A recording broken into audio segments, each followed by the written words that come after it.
अस्सलाम वालेकुम, नमस्कार, सत श्री अकाल एंड गुड इवनिंग। मैं हूं आरज़ू काज़मी और हमारे साथ भारत से मेजर जनरल राजन कुचर साहब हैं। बहुत शुक्रिया सर कि आज आपने ज्वाइन किया। Thank you so much. धन्यवाद Arju ji, always a pleasure to be on your program and thank you for inviting. Thank you so much sir. Sir हम आज बात करेंगे ज़रा जो हमारी साइड कश्मीर यानी पीओके जिसे आप लोग कहते हैं, हम लोग आज़ाद कश्मीर कहते हैं, वहाँ पे इलेक्शंस हो रहे हैं और उसके साथ ही साथ सर प्रोटेस्ट चल रहा है और बहुत स्ट्रांगली प्रोटेस्ट चल रहा है। कई लोगों की अभी तक जानें भी जा चुकी हैं। कहाँ पे गलती हो रही है पाकिस्तान की गवर्नमेंट से? धन्यवाद आरजू जी, बिकॉज पहले तो एक छोटा सा टेरेन एनालिसिस कर लेते हैं, बिकॉज व्यूअर्स को भी जानने की ज़रूरत है कि इसका हम भारत में क्यों जिक्र कर रहे हैं। ये तो पाकिस्तान के इंटरनल मैटर है, हमको इसके बारे में हमको चिंता क्यों करनी चाहिए। तो ये बहुत इम्पोर्टेंट है क्योंकि जो पीओके है, जिसको आप आज़ाद कश्मीर बोलते हैं, वो भारत की सीमा के ऊपर है। 750 किलोमीटर का एक बॉर्डर है जो भारत के साथ लगता है। और अगर इस पूरे एरिया को बोले, क्योंकि ये गिलगित बल्किस्तान का भी एरिया, हम लोग तो भारत में हमारा स्टैंड ये है कि ये पीओके का ही हिस्सा है, बट पाकिस्तान ने इसको दो पार्ट्स में बांट दिया है। इसको गिलगित बल्किस्तान को एक अलग तरीके से पाकिस्तान चलाता है और आज़ाद कश्मीर को अलग तरीके से चलाता है। तो इस बेसिकली तो हमारा स्टैंड तो यही है कि ये दोनों ही पाकिस्तान ऑक्यूपाइड कश्मीर है। फिलहाल अगर हम बात करें कि जो पीओके में हो रहा है, देखिए एक तो इसकी एथनिसिटी भी देखिए। जो लोग कश्मीरी उस तरफ रहते हैं और जो कश्मीरी इस तरफ रहते हैं, इनमें रिश्तेदारियां हैं, खून के रिश्ते हैं और वो इसको अलग अलग देशों में बसे हुए हैं। तो एक तो जो इम्पैक्ट पीओके में होगा लोगों के साथ, उसका एक ऑब्वियस फॉलोआउट भारत में भी होगा, जम्मू एंड कश्मीर। दूसरा है कि बॉर्डर एरियाज में जब भी इस तरीके की प्रोटेस्ट होते हैं, इस तरीके की चीज़ें होती हैं, तो एक स्ट्रॉन्ग पॉसिबिलिटी हो जाती है कि पाकिस्तान कोई ना कोई इस टाइप की हरकत ना करे, एक अटेंशन को डाइवर्ट करने के लिए। क्योंकि हमने पहले भी देखा, जब इंटरनल डिफरेंसेस होती हैं होते हैं देशों के बीच में, तो दूसरा देश जरूर इसका फ़ायदा उठा के और वो लोगों की अटेंशन अपने डाइवर्ट करने की कोशिश करे, कुछ इन्फिल्ट्रेशन करा देगा, कुछ भारत की सीमा के ऊपर या सीमा के अंदर कोई ना कोई एक इंसिडेंट हो जाएगा, जो हुए हैं अभी। आपने जानते कुलगाम में क्या हुआ, जब हमारे दो हिंदू भाइयों को मारा गया। और इससे पहले भी हमने देखा कि इसको एलओसी के ऊपर एक वायलेशन हुआ और पाकिस्तान की तरफ से शेलिंग हुई। तो उसका ये मतलब है कि इसको वहाँ से कोई ना कोई इन्फिल्ट्रेशन की कोशिश की जा रही थी। बिकॉज जब भी इन्फिल्ट्रेशन होती है, एक नॉर्मल पैटर्न हमने देखा है कि पाकिस्तान की तरफ से शेलिंग होती है। तीसरा ये है कि हमने कुछ ड्रोन्स की मूवमेंट्स देखी। अब एक नया तरीका आ गया है इन्फिल्ट्रेशन का, ड्रोन्स को इस्तेमाल किया जा रहा है। उससे पता लगा जाता है कि सिक्योरिटी फोर्सेस कहाँ कहाँ पर डिप्लॉयड है और किस किस एरियाज में। उन एरियाज को अवॉइड किया जाता है और इन्फिल्ट्रेशन को एक सेफ रूट दिया जाता है कि आपका ये रूट, आपका नाला से यहाँ जाके आपका पहाड़ी के बीच में से ये आपका एक सेफ रूट है। तो ये जो इंडिया का इम्पैक्ट इस पे होगा। अब आपने एक बहुत अच्छा सवाल पूछा कि इसको एक बेहतर तरीके से कैसे हैंडल किया जाए। ये बहुत इंपॉर्टेंट है समझना, बिकॉज एक छोटी चिंगारी से ही आग लगती है। तो अगर आप इस चिंगारी को, if you stitch in time saves 9 अंग्रेजी कहावत, तो वो भी इसी का जो इसको निष्कर्ष आता है कि अगर आप एक प्रॉब्लम को जड़ से या उस शुरुआती से अगर उसको निपटा देंगे, तो उसकी जड़ें नहीं मजबूत बनेगी। तो इसको मेरा लगता है कि 4-5 साल से जो मैं ऑब्जर्व कर रहा हूँ, आप तो क्लोजली देखते होंगे, आपको इसके बारे में ज़्यादा पता होगा, बट 4-5 साल से मैं इस एरिया को फॉलो कर रहा हूँ और 4-5 साल से मुझे एक्चुअली लगा है कि इसको यहाँ पे कुछ तनाव बढ़ता जा रहा है और ख़ास तौर पे लोग, देखिए आप रोक नहीं पाएंगे लोगों को कंपेयर करने से। अब एक कश्मीरी इस तरफ रहता है, कश्मीरी उस तरफ रहता है, तो आपस में बातचीत होती है। आजकल सोशल मीडिया का ज़माना है और आप उसके इंटरनेट से बात करते हैं, तो एक्चुअली कंपैरिजन आपका जायज़ है। और जब वो देखते हैं कि इसको भारत की तरफ लोग इतने आराम और इतनी उनको वहाँ पे फैसिलिटीज़ मिल रही हैं, कॉलेजेस अच्छे हैं, यूनिवर्सिटीज़ अच्छी हैं, स्पोर्ट्स एक्टिविटीज़ में काफ़ी तवज्जो दी है, फॉरेन डायरेक्ट इन्वेस्टमेंट इतना अच्छा है, आपके दुबई के, आपके यूएई के लोग इधर आके पैसा लगा रहे हैं, आप हॉस्पिटैलिटी इंप्रूव हो रही है, टूरिज्म बेटर हो रहा है, लोगों को एम्प्लॉयमेंट मिल रही है, तो ये छुपी नहीं होती चीज़ें, पहली चीज़। तो ये बेसिकली स्टार्ट हुआ था, आप भी जानते हैं इसकी हिस्ट्री, मैं उस पर टाइम नहीं लेना चाहता, मैं I will come straight to कि किस तरीके से ये हैंडल हो सकता है। अब पहले है कि पहले इकोनॉमिक इश्यूज थे, फिर स्लोली गवर्नेंस के इश्यूज बन गए और फिर एंड में कॉन्स्टिट्यूशनल इशू बन गए। अब जो एक रेड लाइन हम जिसको बोलते हैं ना, कोई भी एजिटेशन होता है, वो जब एक रेड लाइन पार हो जाती है वो एजिटेशन आउट ऑफ कंट्रोल हो जाती है। जैसा कि आपने भारत में भी देखा, वो जो कॉकरोच मूवमेंट भी हमने देखा। और ये मैं बहुत कैंडिडली बोलता हूँ कि अगर गवर्नमेंट ने बातचीत ही करनी थी तो 2 महीने पहले क्यों नहीं कर ली बातचीत, प्रॉब्लम को खत्म कर देते वहीं पर।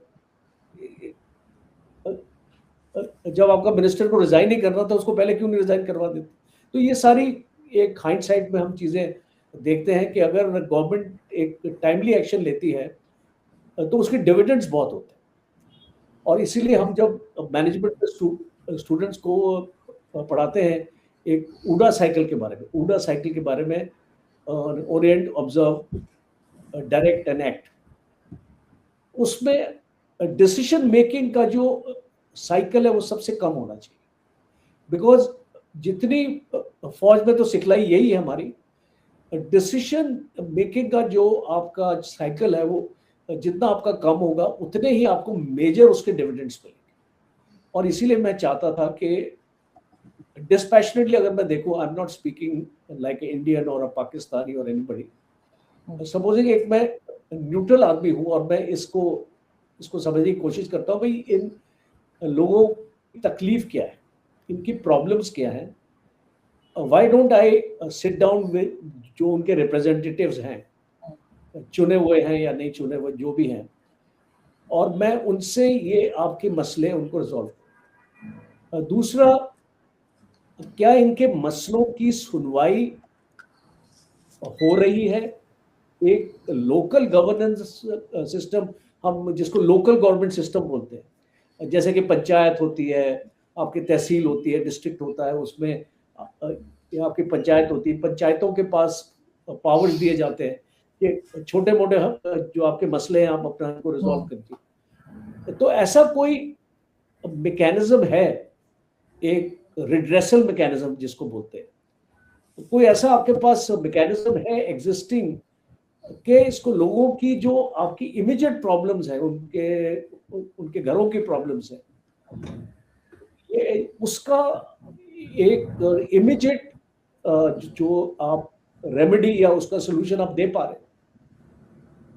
और जब ऐसे आपके पास मैकेनिज्म्स आपके एग्जिस्टिंग आपके पास नहीं होंगे, और दूसरा है कि आप एक करप्शन और इन चीज़ों के तवज्जो से आप लोगों के रिसोर्स को एक्सप्लॉइट करना चाहिए। अब आप देख लीजिए पीओके में जितने भी कॉन्ट्रैक्ट्स होते हैं, मेजर कॉन्ट्रैक्ट्स होते हैं, किसको मिलते हैं। दूसरा, इसको क्या यहाँ के लोगों को कोई, आप इनसे मंगला डैम है यहाँ पे, आपके पावर जनरेशन प्लांट्स हैं यहाँ पे, आपके हाइड्रो इलेक्ट्रिक हाइड्रो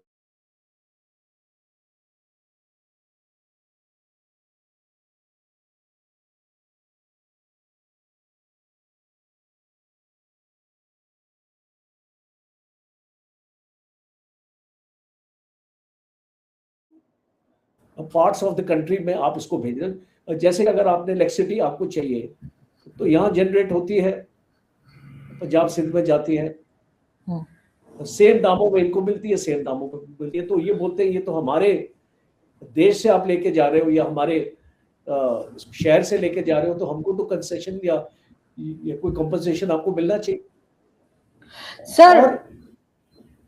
हाँ जी सर, मैं ये कह रही हूँ कि सिचुएशन तो बहुत अरसे से कश्मीर की, आज़ाद कश्मीर या पीओके की ऐसे ही थी, लेकिन अब लोग पहले से कहीं ज़्यादा प्रोटेस्ट करने लगे हैं और बाहर रोड पर आने लगे हैं। 2.5 साल पहले, 2-2.5 साल पहले भी आए थे, इस बार भी आए हैं। तो ज़्यादा तो उसकी रीज़न क्या हो सकती है? क्या वो अब ये समझ रहे हैं कि इंटरनेट का ज़माना है और उनकी आवाज़ जो है वो कई दूसरी कंट्रीज तक भी पहुंच सकती है? क्या इस वजह से प्रोटेस्ट बढ़ गए हैं या अब वो लोग तंग आ चुके हैं पाकिस्तान की गवर्नमेंट के बात ना सुनने से? देखिए, एक होता है आपके लिमिट ऑफ पेशेंस भी होती है कि आप इसको कई साल तक आप इसको बर्दाश्त कर लेते हैं चीजें, बट एक फिर आपका पॉइंट ऑफ नो रिटर्न पे आ जाता है। देखिए, ऑफ कोर्स सोशल मीडिया है तो वो जो अपनी ग्रीवेंस है वो ज्यादा लोगों तक पहुंचा सकते हैं, और उनकी जो ये आपकी जॉइंट एक्शन अवामी कमेटी आपकी जैक जो बनी है, ये इसी के लिए बनी, बिकॉज पहले तो हमने इसका नाम इतना ज्यादा हमने सुना भी नहीं, और अब ये एक ऐसी मूवमेंट को लेके आया है जिसके साथ इतने लोग जुड़ने लग गए और इसको अपने आप को आइडेंटिफाई करने लग गए और इसलिए सड़कों पे आ गए। और बीच में ना मैं एक पाकिस्तानी पैनलिस्ट के साथ था एक प्रोग्राम में, अच्छा वो मुझे बता रहे थे, ही आई थिंक जर्नलिस्ट, वो मुझे बता रहे थे कि शायद गवर्नमेंट मान जाएगी 10, ये जो 12 सीट्स हैं इनको 6 तक लाने में, इसको हाफ करने में। आज मैं क्या देखता हूं, ये उसका चर्चा नहीं हो रहा है और उसको बताया जा रहा है कि नहीं नहीं ये तो कॉन्स्टिट्यूशनल है, ये इसको तो कॉन्स्टिट्यूशनल अमेंडमेंट करनी पड़ेगी इसकी, ये कॉन्स्टिट्यूशन में इसका मुद्दा लेके आना पड़ेगा। क्यों नहीं ला रहे आप उसको डिफ्लेक्ट क्यों कर रहे हैं? आप उसको कॉन्स्टिट्यूशन की तरफ अगर उसको लेके जा रहे हैं तो कॉन्स्टिट्यूशन में आपका 27th अमेंडमेंट जो आपने कॉन्स्टिट्यूशन में किया था, जिसमें जनरल मुनीर को आपने तमगे दे दिए, उसको सीडीएफ बना दिया, ये सब कर दिया, कितनी देर में आपने उसको पास किया? कुछ दिनों में। क्या आप एक और कॉन्स्टिट्यूशनल अमेंडमेंट नहीं पास कर सकते अगर आप में इंटेंट हो करने का? इसको मुझे लगता है कि इस पाकिस्तान की फौज और पाकिस्तान गवर्नमेंट सोचती है कि वो जैसे बलूचिस्तान में कंटेन कर लिया, खैबर पख्तूनवा में कंटेन कर लिया, अब लोग इनको यहाँ भी कंटेन कर पाएंगे। बट इनकी एक बहुत बड़ी गलती बताऊं क्या है? You should not compare Balochistan with PoK, because PoK के साथ भारत लगता है और बलूचिस्तान के साथ अफगानिस्तान लगता है। एक बहुत मेजर बुनियादी डिफरेंस है और ये बहुत सेंसिटिव एरिया है जैसे मैंने आपको बताया। और यहाँ पर अगर आप अपने लोगों को उसको नाराज कर देंगे तो वो आपको आने वाले वक्त में जब लड़ाई भी होगी इसको छिड़ेगी तो ये लोग आपका साथ नहीं देंगे फिर। लेकिन सर इतने लोगों की जानें चली गई हैं, मुझे तो लग रहा है कि ये अपने लिए, मतलब पाकिस्तान स्टेट अपने लिए मुश्किल ही खड़ी करती जा रही है। इतने लोगों की जानें, आपके इतना प्रोटेस्ट हुआ था अभी कुछ दिन पहले स्टूडेंट्स का, एक भी गोली नहीं चली, एक की भी जान नहीं गई, और यहाँ पर इतने लोग मार डाले इन्होंने। कश्मीर के लोग तो बहुत सख्त नाराज हैं इनसे, चाहे वो कश्मीर में रहते हो, आजाद कश्मीर में, चाहे वो इंग्लैंड में या कहीं और रहते हो। उनकी वीडियोज आ रही है मेरे पास और वो बहुत सख्त नाराज हैं कि हमारे लोगों को मारा इन्होंने। देखिए आरजू जी, आज पाकिस्तान को कौन जो इनके ऊपर हाथ, इनकी ब्लेसिंग जो है, इनके कौन ब्लेसिंग्स इनको देके बैठा हुआ। एक तो यूनाइटेड स्टेट्स है, और इस यूनाइटेड स्टेट्स की वजह से इसको ये लोग इसको काफी कुछ जो इनके साथ खून भी माफ हो जाता।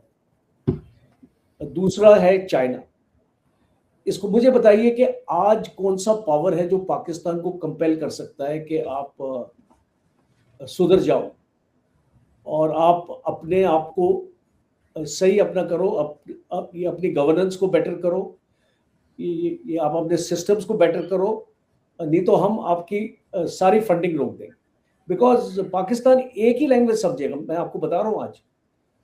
इसको कुछ व्यूअर्स को बुरा लगे, पर मैं बता रहा हूँ कि पाकिस्तान धमकी की जबान नहीं सुनता है। जैसे कि अगर भारत ने बोल दिया सिंधु 2.0 हो जाएगा, मगर उसको कुछ फर्क नहीं पड़ता Pakistan. Let me tell you, Pakistan को फर्क पड़ेगा जब पाकिस्तान फंडिंग बंद होगी। हाँ, जब IMF को इसको लोन देना बंद कर देगा, वर्ल्ड बैंक बंद कर देगा, और इसको अमेरिका उनको बोलेगा आई एम सॉरी, ये आप अपनी ये इंटरनल गवर्नेंस को बेटर कीजिए और उसके बाद हमसे बात कीजिए। जब तक ये होगा, ये सारे जो आप वीडियो देख रहे हैं, इनका कोई फायदा नहीं होगा।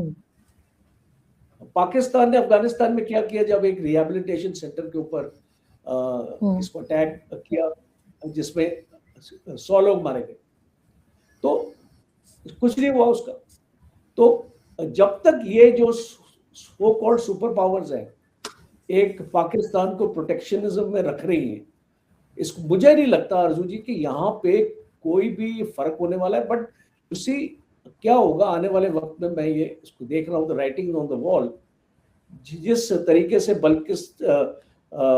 बलूचिस्तान में ये प्रॉब्लम हो रही है, खैबर पख्तूनख्वा में हो रही है, और ये फैलती जा रही है POK में, कराची में भी इश्यूज हैं, वहाँ पे भी बड़ी आपकी प्रॉब्लम है। एक मैं आपका पाकिस्तान का प्रोग्राम सुन रहा था, वो सोच रहे हैं कि अब आपके जितने भी आपके प्रोविंसेस हैं उनको दोबारा से डेमार्केशन की जाए उनकी, और इसको कराची को सिंध से निकाल के इसको किसी और का हिस्सा बनाया जाए। तो अब इस टाइप की सोच जो रख रहे हैं पाकिस्तान के अंदर, पता नहीं इनका क्या मकसद क्या है, आप ज़्यादा जानते हैं। और जो वो मोहसिन नकवी जो ये आजकल होम मिनिस्टर है जी, इंटीरियर मिनिस्टर काफ़ी हाईलाइट हो चुके हैं, और वो प्रेसिडेंट जरदारी से भी जाके मिल रहे हैं, और पता नहीं क्या क्या लोग बोल रहे हैं कि जल्द मुनीर को प्रेसिडेंट बनाएंगे। तो इस टाइप की न्यूज भी आ रही है कि आपके सर ये सर एग्जैक्टली सर ऐसी न्यूज आ रही है। ये मोहसिन नकवी तो वो है सर जो पैराशूट के जरिए उतारे जाते हैं ना, ये ना इन्होंने इलेक्शन लड़ा होता है ना कुछ, ला के बना दिए जाते हैं, और ये मिलिट्री एस्टेब्लिशमेंट के ही हैं। और वही उन्हीं की न्यूज, वो कई लोग कह रहे हैं अभी तो बिल्ली थैले से बाहर आ गई है इनके ये कहने से कि जी सिस्टम नहीं चल रहा और कोलैप्स कर गया है। तो उन्होंने कहा अच्छा, तो सबसे पहले तो तुम रिजाइन करके निकलो यहाँ से, और दूसरा वो जो क्रिकेट बोर्ड के चेयरमैन ये बने हुए वहां से हटेंगे।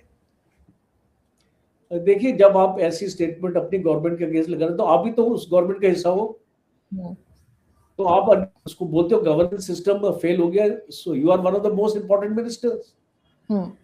तो आपने क्या किया कि उसको इसको रोकने के लिए, उसको फेल ना होने के लिए।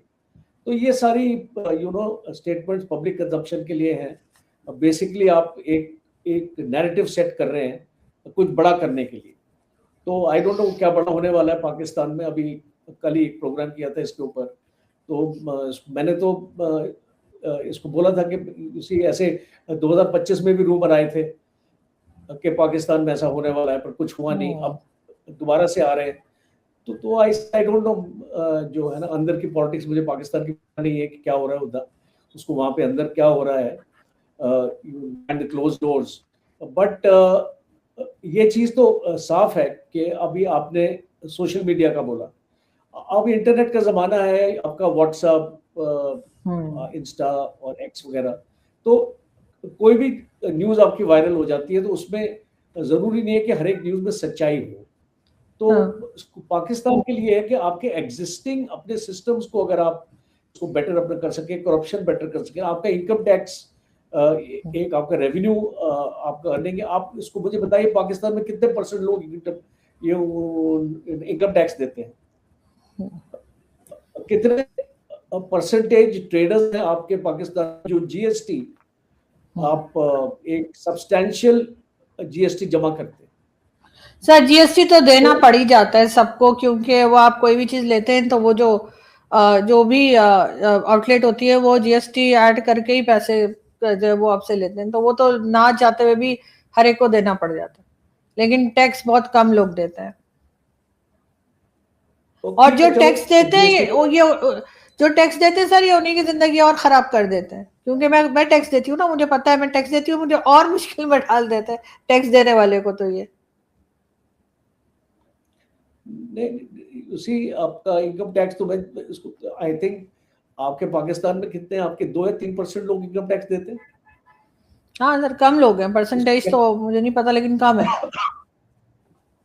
परसेंटेज कम है, तो फिर आपका रेवेन्यू कहाँ से आएगा मुझे बताइए?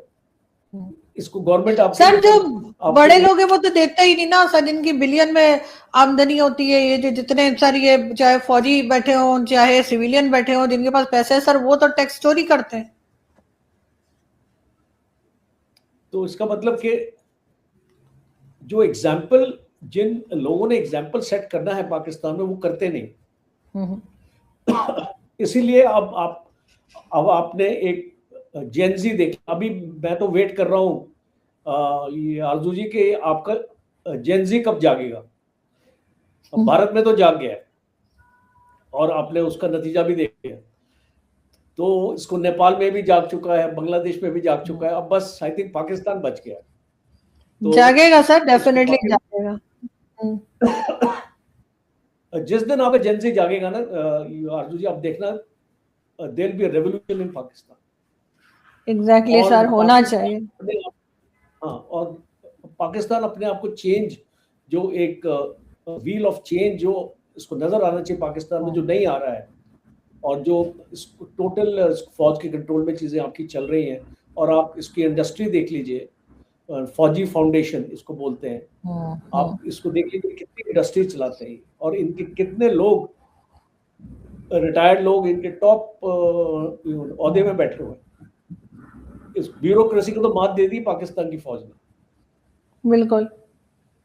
तो इस टाइप का जब हम देखते हैं, कंपेयर करते हैं, तो आई थिंक टाइम आ गया है कि एक री अवेकनिंग का विद इन पाकिस्तान। और जिस दिन ये री अवेकनिंग आएगी, देखिए आपने पीओके में देख लिया, री अवेकनिंग स्टार्ट हो चुकी है। जेनजी आपके सड़क पे आ चुके हैं आपके पीओके में, और आप देखेंगे आने वाले वक्त में इनको कंट्रोल करना बहुत मुश्किल हो जाएगा। गवर्नमेंट, देखिए आपने फायरिंग करी, 80 लोग मार दिए, 100 लोग मार दिए, पर अभी भी तो लाखों लोग इस मूवमेंट को ज्वाइन कर रहे हैं, उनको आप कैसे रोकेंगे? ऐसे ही है सर, कितनों को मारेंगे ये?